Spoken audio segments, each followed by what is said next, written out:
Welcome back to another episode of Get Paid for Your Pad. Jasper is not here today, so Eric and I are taking over the podcast to have a conversation.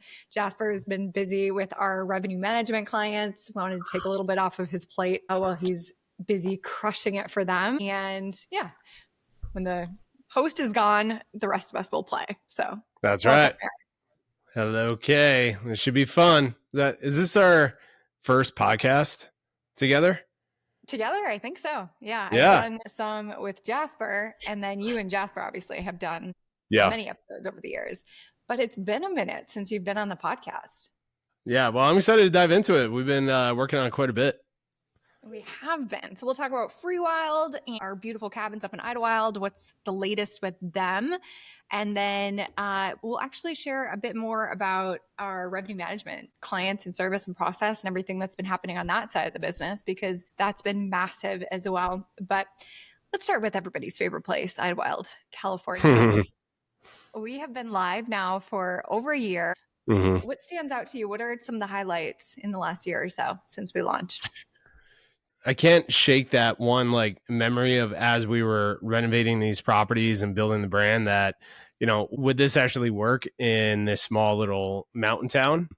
Idyllwild is known, but it's not as known as Big Bear and Joshua Tree and all of that. And to see a year later, where we're at now with the reviews that we're getting, the demand, the returns, I'm being recognized in Encinitas and different parts of San Diego with the Freewyld t-shirt. People are stopping and asking about it because they're familiar with the brand. It's amazing to have this vision, be so uncertain about it, and then launching it, is better than what we envisioned when it comes to guest experiences and the bookings and the money that it's generating. And then Wyldwood Park was just a game changer for us. Yeah, last year has been amazing. Lots of learning lessons. But yeah, it's been awesome. What about you? What's been your favorite part about building this brand?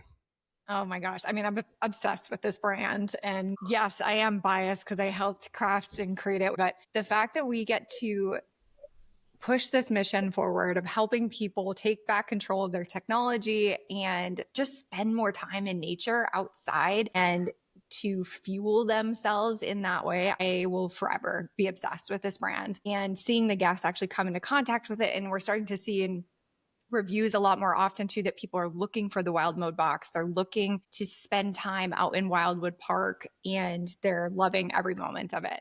And then on the financial side, we're outperforming the competitive set in the market by just leaps and bounds. I think about double occupancy rate and double ADRs compared to the rest of the market. So clearly what we're doing is working both in the financial sense, and then just from the guest satisfaction and stories and things that we're hearing from them is absolutely incredible. I think Wyldwood Park, that renovation happened since the last time you were on the podcast. So we sat down back in May of last year, I think it was, at the property, and we're trying to envision what was next. Can you talk through that process of deciding to invest in it, what we added and what that looks like? Yeah.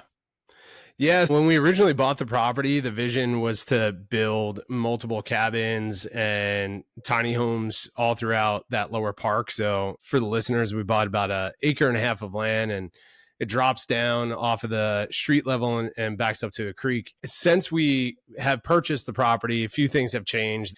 They expanded the flood zone. The county Riverside expanded their setback laws, and all of this stuff kind of happened after we bought the property, and it limited us to what we can do with the property. We only have this small little sliver of land that we can actually develop on. So we're looking at all this land and we're like, all right, what do we do with this? And it's such a unique piece of property for SoCal, right? It's the most magical part of the property is it's this little bowl that sits on the creek, and you have these pine trees, and it's just absolutely amazing. So yeah, the original vision of Wild Mode has always been, and Freewyld has always been how do we get people out of the day-to-day, lock their devices away, and then go out into nature and experience elevated experience during their stay. You're not just going to Freewyld to stay at a cabin, but you're going there to kind of plug into a full experience inside and outside the cabin. So this is a test run for us on how we created that. As we were whiteboarding this, we're all right, it's going to cost, almost $200,000 to do what we want to do here. one, how are we going to get the money? Two, are we even going to make a ROI on this? Will people actually enjoy it? There was a lot of uncertainty, but there was a lot of faith as well. So we kind of rolled the dice on this, and we found a really awesome landscaper in Idyllwild. And we created what we now call Wyldwood Park. And the idea is like, how do we bring people through different experiences? So when you go down to the park, we have a fire pit, and we built all these trails that lead to different experiences. So fire pit and barbecue area, hammock area leads to, the fan favorite, which is the stargazing net, which was a lot of fun to build, which then, the trails lead around to a long family dining table and just all these different experiences. And then the idea was like, all right, well, if you're down in Wyldwood Park, we want you to be in wild mode, right? The very simple way of doing this was building out those wild boxes and implanting them all throughout the property. And then, of course, the lighting. The lighting is just freaking magical. I wanted to, like, when you were down there, one is like, when you see it, you just are blown away by it. But when you're down there, you don't want to leave. You're kind of fully immersed in it. And I think we did a great job. Like our guests are absolutely loving it. I just had a friend stay at Juniper this last weekend for the first time. And he's from Austin, and he flew up, stayed at Juniper for 2 nights, and he put his phones away, journal, did the whole thing. And he spent most of his time in Wyldwood Park meeting other guests, other wilders, as he was staying down there, which was freaking amazing. And he gave me some feedback, which I think we should implement. But he was saying, it's like, you're not just staying at an Airbnb or a hotel, you're staying at an experience, right? Like, you're having this full immersive experience. And that was the goal. And then one last thing, and I heard our friend Isaac French talk about this a little while ago, and it really clicked for me once we completed Wyldwood Park, is that investing into landscaping is one of the best investments you can make in your property. Because if you do it correctly and you maintain it, it just improves over time. Like, as this property is growing older, the landscaping that we did all throughout it's a magical place now. So I'm super happy that we invested into that, and I'm excited to take it to the next level as well. Yeah, there's definitely a leap of faith there, like you said. But on the marketing side of things, whenever we post reels that feature Wyldwood Park, they blow up. Our cabins are beautiful. They're gorgeous. But for whatever reason, the general public on Instagram doesn't respond like they do when we put a reel of the fire pit or the ginormous stargazing net that you mentioned. Mm-hmm. It's a focal point. It makes people sit up and pay attention and realize that this is something different. It's like a visual representation of wild mode. I think it would be a lot harder to sell guests on this experience if we didn't also provide them like literal things, amenities that they can use to step into that wild mode experience. So we're living that mission out loud now that we have it all complete. And we're constantly improving and looking for opportunities to do it better. Speaking of, one of our core values as a company is unreasonable hospitality. So whether we're working with clients or we're hosting guests or even just how we interact with each other, we try always to embody this ethos of unreasonable hospitality. The namesake of the book by Will Guidara, which is amazing, must read for anybody that's in this space. What are some of the things that you think we're doing well? And what are some of the things that you think that we should work on improving over the next bit with Freewyld?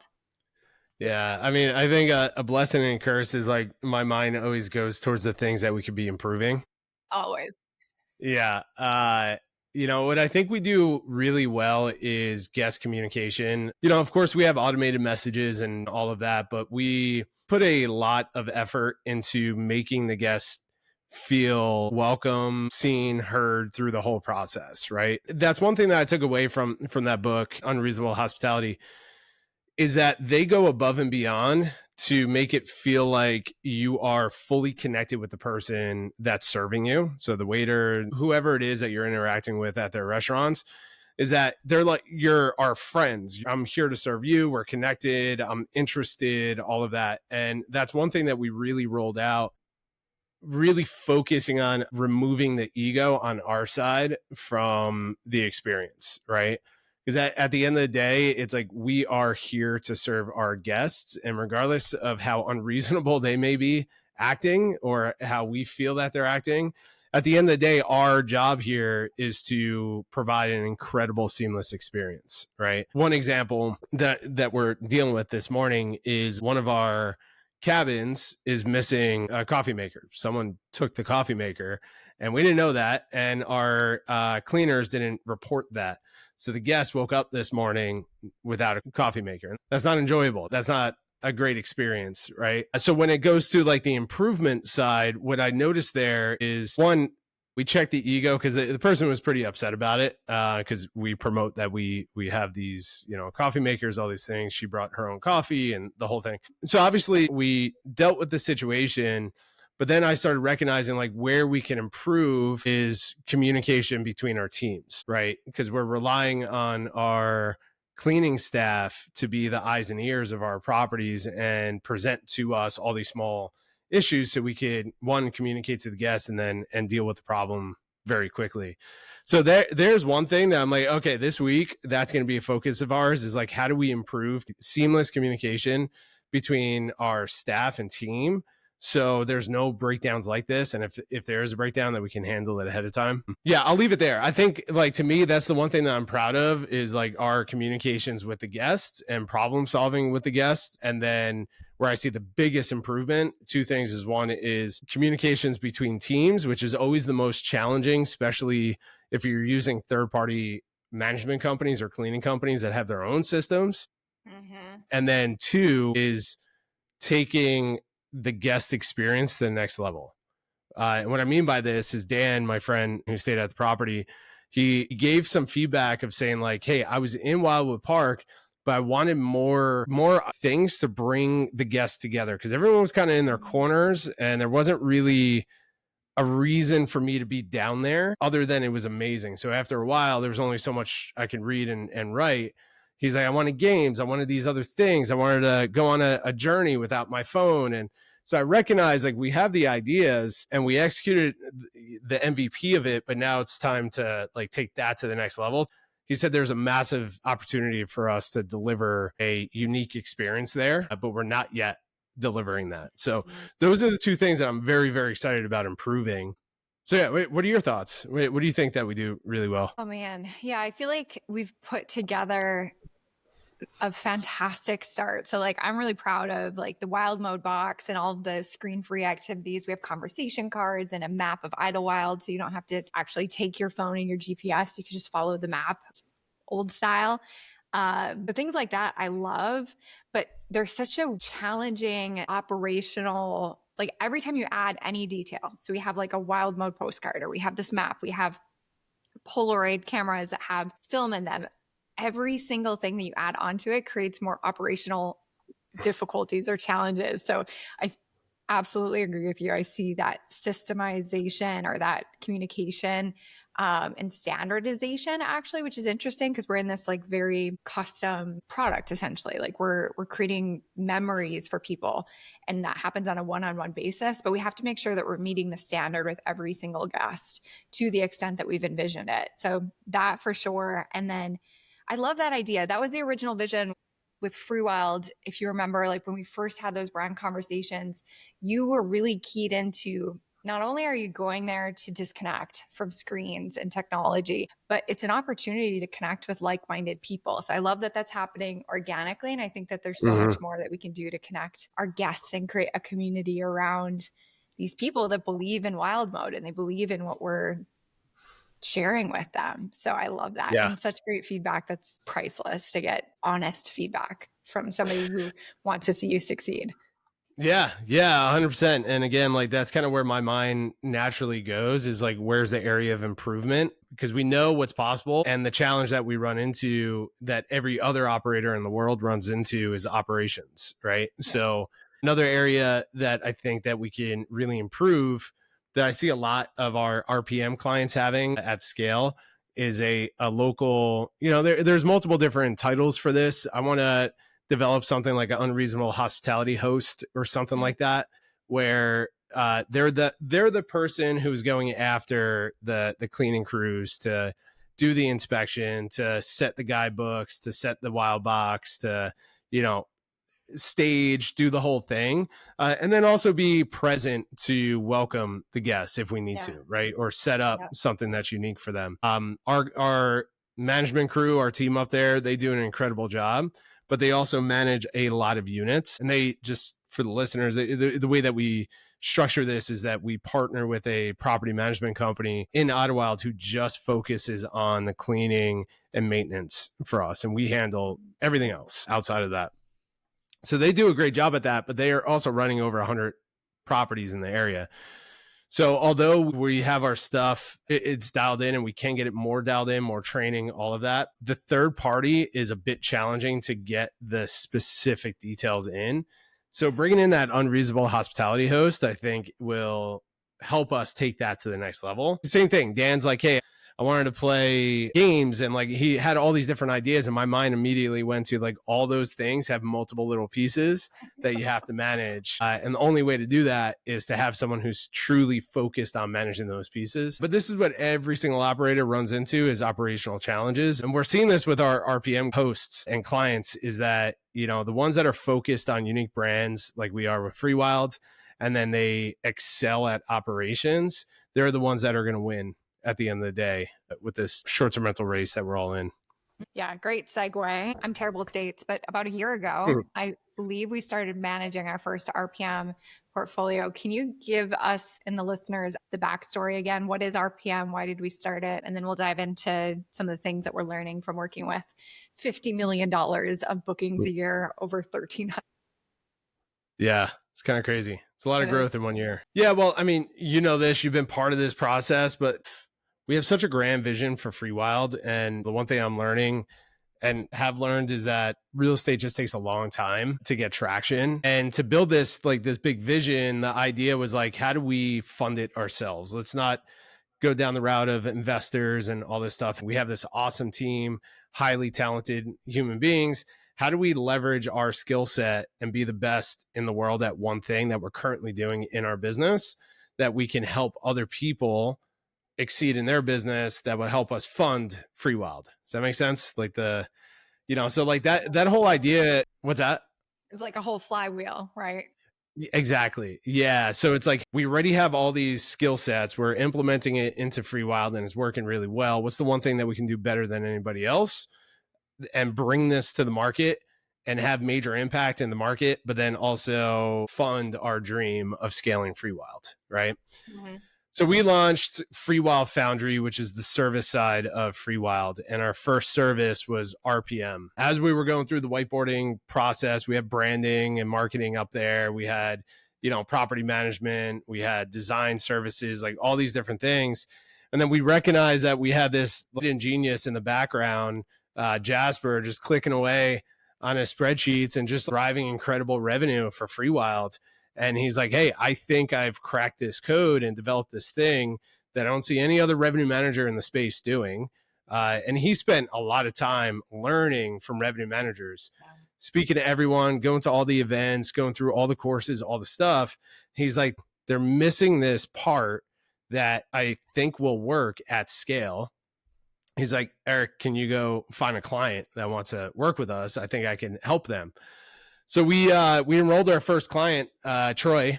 We've worked with him on many different avenues. Very successful, established entrepreneur. He's been on the podcast. And we rolled this out and immediately we just watched his numbers just shoot through the roof. And we noticed that Jasper developed something that was super unique to the revenue management space in the short-term rental side. So we slowly started bringing on clients, people that we've worked with in multiple different avenues. So we knew them, their portfolio. And every client we brought in, we were just continuing to drive revenue. But the most important part was that revenue management typically is not the skill set or the desired focus of the CEOs that are growing these companies. So the number one feedback that we're getting is like, yeah, the revenue is amazing, but also my time out of that space so I can go build the business and grow, and hospitality, that whole thing is like a huge win for majority of our clients. So it's been a year since we launched this. In the beginning, we weren't positive if we were going to grow this, but then we just fell in love with revenue management and the results that we were getting.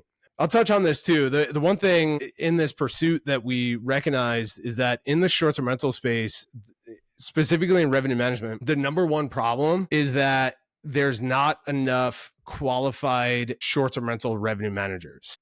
Right. So when you talk to all the revenue management services that are out there and all the companies that scale, they have the problem finding revenue managers that are knowledgeable about the short-term rental space. So we decided that was the number one problem that we're going to solve, is finding, training, and growing the best short-term rental revenue managers in the world. And I feel like we've cracked that code as well, which is amazing. So our revenue management team is just freaking world class. Yeah, it's exciting. And now we're ready to throw some gasoline on this little fire that we have here, because it's working. It's a lot of fun, and it's just, it's impacting companies we're working with, and then our company as well. Yeah.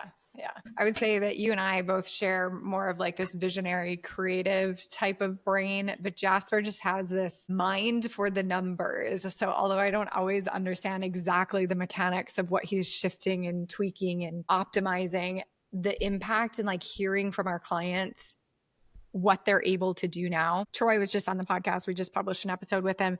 He's kind of a fun marriage of all of the things we've been talking about, because he just brought on a full-time head of guest experience, which is similar to what we were just talking about. And he's just thrilled that he's able to focus on acquiring more properties. I think he's working on a new development with a hotel or like a condo type of situation right now. And a lot of that's because he doesn't have to spend time in the weeds of price labs and of his pricing tools. He just has the confidence that that's taken care of, and he can focus on team building and acquiring more properties, which is incredible. And another client of ours, Garrett, said the same thing and has seen amazing growth as well, adding properties to his portfolio. Both of them are property managers. So really, really exciting stuff. And it has been so fun to see Jasper just in his lane, crushing it, mentoring and coaching his revenue management team and getting incredible results for our clients. Yeah. Amazing. If you are a CEO that's doing over $1 million in bookings and you're a little bit curious if your current pricing strategy is working or not, or maybe you're leaving some money on the table, we do a free revenue report, and it's completely done by hand by our revenue management experts. It's not something that we just plugged your information into an algorithm or an AI. We literally look underneath the hood and see if there's potential to make more revenue with your portfolio. So I'll include the link to that. It's freewildfoundry.com/get-started. And I'll make sure that that's in the show notes. I would love to close this, Eric. What's next for Freewyld and Freewyld Foundry? What are you excited about? Great question. I'm excited about a lot. I'm really excited about the team that we're building. Like it's a dream to be able to work with people that we're working with. We're at that stage where we're attracting in experts in what they do, like just complete technicians and specialists who've been super focused in one thing for so long. And then also we've really figured out the culture of our company, or we're figuring out the culture of our company, and we're attracting in so many like-minded individuals. So that's what I'm personally excited about, is like being able to be involved in such an incredible team. And then of course with RPM, maybe we can do another podcast, kind of update everybody on the real estate side, because we're under contract to buy a big hotel, our second location. We raised a bunch of money, and then we lost a bunch of money, and then we decided to back out of the hotel because of the condition, and such a learning process through that. But one of the major takeaways that I took from that is putting the blinders on and focusing on the one thing. And this is stuff that we all kind of know about, but I had to get slapped in the face with the experience of trying to build both of these businesses at the same time. And what I recognize is that we have something so unique and so impactful with RPM that the next 6 to 12 months of pure focus into building and leading the best revenue management team in the world, and focusing on scaling and finding the best partners for this, right? Like, how do we find the top 1% operators in the world that can truly use our service and want to do the thing that they do? We partner together and just start growing this. So that's what I'm excited about the most. With that said, we are in the process and have been in the process for a while of pursuing a development in Idyllwild, which is exciting as well. So we could talk about that. But the number one thing is like team, and then scaling our service here of RPM. I'm so freaking excited for everything. Yeah, it's going to be It was awesome. so much fun. And yes, let's absolutely do a podcast telling the saga and the story of the Big Bear property. Jasper's. I'll plug this too, because this is something that I'm really, really excited about. For anyone who's been listening to this podcast for a long time and they know Jasper and I's journey, we've been involved in running so many different masterminds and programs and events and things like that throughout the years. But personally, I've stepped outside of that world for the last 2 years to build Freewyld. And again, blinders on and just all in on what we're doing. And I would kind of like to jump in from time to time to get involved in the mastermind. But we are relaunching our mastermind called the Foundry, which I'm very, very excited about. And I'm going to be taking the lead on that in the coming weeks, where we're focused on the scalability of our companies, right? So leadership, operations, revenue management, and then anything else, problem solving that we need, networking, all of that. So I'm personally really excited about that, because I just freaking love running masterminds and being part of masterminds. And I haven't done that in a long time. So we're going to be rolling that out. Part of it is exclusively for our RPM clients. And then part of it is for individuals who join the mastermind and our program. So I'm really excited about that. And I'm sure we'll be announcing that shortly as well. Yes. Heck yes. Jasper's never getting his podcast back. We're just going to do all of the episodes. Yes. If you want to learn more about the mastermind, it's still kind of on the down low. We don't have like a big sales page out there or anything like that, but just reach out. I'm Kaye at freewyld.com. You can ask me any questions about the mastermind. I can hook you up and see if I can't get you an invite. We have an incredible group of short-term rental hosts in there already that have just been kind of our ride and dies for the last couple of years, have been adding in the RPM clients to the group. And then, yeah, we're really excited just to inject some more energy and some more value into that incredible community. So it's going to be a lot of fun. Eric, thank you so much for letting me interview you on Get Paid for Your Pod. We'll do part 2 soon. So come back. Thanks, everyone. Thanks, Kaye. See you, everybody.